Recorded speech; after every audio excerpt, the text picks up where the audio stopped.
अपने पड़ोसी को बतलाना चाहता हूं, कल चाइना के भी यदि कुछ प्रांतों के, कुछ स्टेट्स के हम नाम बदल दें, and the Chinese side is equally worried, जिसे कहते हैं ना अनप्रेसिडेंटेड किस्म की मूव है। चीन की चालबाजी को उसी की भाषा में जवाब देने के लिए भारत तैयार है। उसके लिए मेरा ख्याल है इंडिया अपने जो ट्रेडिशनल मीन्स हैं उनको इस्तेमाल करना चाहता है, जिसमें मैक्सिमम एयर पावर लेना, मैक्सिमम सी पावर लेना। इंडिया सरमायाकारी के लिए सबसे ज़्यादा पुरकशिश उभरती हुई मार्केट बन गया है। चाइना को पीछे छोड़कर क्या कहेंगे, कितनी बड़ी अचीवमेंट है इंडिया के लिए? ये तो बहुत बड़ी अचीवमेंट इंडिया की, क्योंकि इंडिया में अपॉर्चुनिटीज़ बहुत ज़्यादा है। सबसे पहले तो मैंने आपको कहा सब्जियां भी हम हिंदुस्तान से मंगवा रहे हैं हम गाड़ियां भी हिंदुस्तान से मंगवा सकते हैं, उनकी गाड़ियां इतनी सस्ती हैं, वो खुद बना रहे हैं। और हमारे यहाँ जो पार्ट्स हैं, गाड़ियों के पार्ट्स हैं, वो भी हम खुद नहीं बना रहे। इससे पहले कि अगर 2020 की बात करें तो 2020 में भी भारत ने चाइना को अच्छा मजा चखाया था। खबर यह है कि चीन तड़प रहा है और उसके पता ही नहीं चल रहा कि सामने कौन खड़ा है। उसे ये समझ नहीं आ रही कि ये नेहरू का भारत नहीं है, ये मोदी का है। इंडियन पॉइंट टेक्निकली बड़ा लॉजिकल है। You no, people do not leave any space unattended even if it is an inch over territory. जैसे भारत और पाकिस्तान का जो सियाचिन के ऊपर है, you know, it's the most difficult terrain to have the soldier. नमस्ते दोस्तों, जय हिंद। हिंदुस्तान स्पेशल में आपका स्वागत है। दोस्तों, चीन की ओर से अरुणाचल प्रदेश के स्थानों के नाम बदलने के मामले पर रक्षा मंत्री राजनाथ सिंह ने तीखी प्रतिक्रिया दी है। राजनाथ सिंह ने मंगलवार को कहा कि अगर भारत ने इसी तरह के प्रयास किए तो इसका क्या मतलब यह होगा कि चीन के वह क्षेत्र हमारे क्षेत्र का हिस्सा बन गए हैं। अरुणाचल प्रदेश के नामसाई इलाके में एक चुनावी रैली को संबोधित करते हुए राजनाथ सिंह ने कहा, मैं चीन से पूछना चाहता हूं कि अगर हम पड़ोसी देश के विभिन्न राज्यों के नाम बदल देंगे तो क्या वह हमारे क्षेत्र के हिस्से हो जाएंगे। ऐसी गतिविधियों के कारण संबंध खराब हो रहे हैं, इससे भारत और चीन के बीच रिश्ते बिगड़ेंगे। हम अपने सभी पड़ोसियों के साथ अच्छे संबंध बनाए रखना चाहते हैं, लेकिन अगर कोई हमारे आत्म सम्मान को नुकसान पहुंचाने की कोशिश करता है तो भारत इसका उचित जवाब देने की क्षमता रखता है। उन्होंने एक बार फिर से इस बात को दोहराते हुए कहा कि अरुणाचल प्रदेश भारत का अभिन्न अंग है। तो चलिए दोस्तों, आज की वीडियो की तरफ चलते हैं। Thank you so much. Bharat और चाइना के हवाले से वैसे तो बहुत सी खबरें आम हो चुकी हैं कि भारत और चाइना की आपस में बहुत लग रही है। भारत काउंटर करने के लिए बहुत सी नेवल बेसिस भी तैयार कर चुका है और बहुत से ऑपरेशंस भी लॉन्च कर रहा है। इसी में खबर सामने आ रही है कि चाइना LAC पर बहुत से ऑपरेशंस लॉन्च कर रहा है, साथ ही साथ लद्दाख के करीब एक एयरबेस भी बना रहा है, जिसको भारत काउंटर करने के लिए कह रहा है कि ऐसे ऑपरेशन लॉन्च हो गए कि चाइना को उनकी मासी याद आ जाएगी। चाइना को पता लग जाएगा कि भारत भी कोई कंट्री है, भारत भी एक ऐसा मुल्क है जो आपको काउंटर कर सकता है। इससे पहले कि अगर 2020 की बात करें तो 2020 में भी भारत ने चाइना को अच्छा मजा चखाया था। के बारे में क्या कहेंगे? चाइना को काउंटर करने का सोच रहे हैं, कह रहे हैं, कोशिश भी बहुत तगड़ी है। तो जाहिर है वो कर रहे हैं, वो कोशिश कर रहे हैं तो उन्होंने पहुँच भी जाना वहाँ तक। हमारे यहाँ कोशिश नहीं है, कुछ भी नहीं हो रहा। हमारे यहाँ एजुकेशन सिस्टम ही सही नहीं है तो और क्या चल रहा है।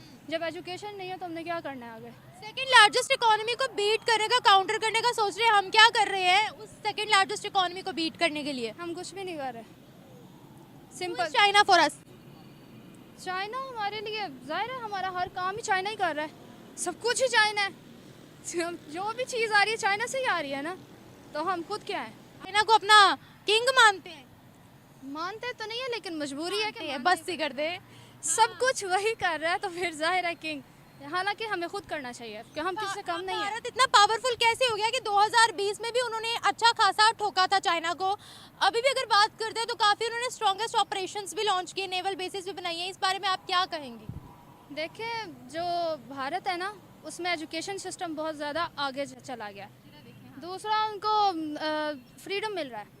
हमारे यहाँ थोड़ा सा भी फ्रीडम ले तो उनको जेल में डाल दिया जाता है। कैसा फ्रीडम है भारतीयों के पास? भारतीयों के पास जाहिर है वो अपने राइट यूज़ करते हैं। हमारे यहाँ राइट यूज़ करें। यहाँ पे ज़रा नाम ले एक आप जेल में पहुँची होंगी। वीगो डाला ऑन इट्स वे। नहीं, ये चीज़ आप डालें ना, इसमें पता चलेगा आपको। बस नहीं, ये बताएं उनके पास फ्रीडम है क्या?